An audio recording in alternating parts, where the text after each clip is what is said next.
Buna dukçuviler var mı yerde? Buna dukçuviler var. Tart bergile dediğin yerler buna ki tart ber ata. Alıcılar olsa algıla.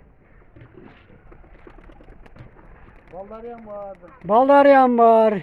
Atalaryan var. Atalaryan var. Barcak var. Alatırgan olsalar törüzden satlat. Dukçuviler. Dukçuvileri. Vısıları var.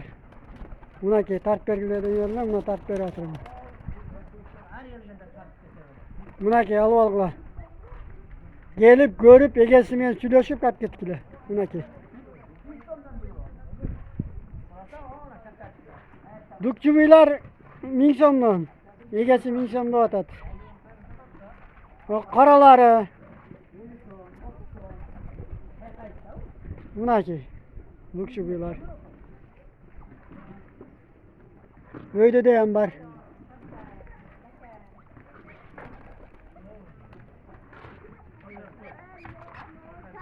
Ördekler satılmaydı. Buna ki.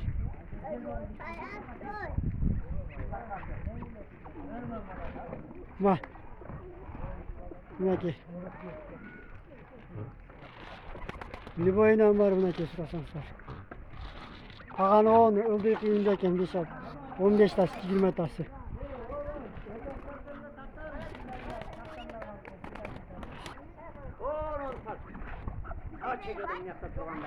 Hoşlar tart otamalardı. Tattım bulardı. Aktardı tart. Ördekten olsa ayda ver. En çoğusunu çoğulup getirdi ne? Uktun bu? Ha.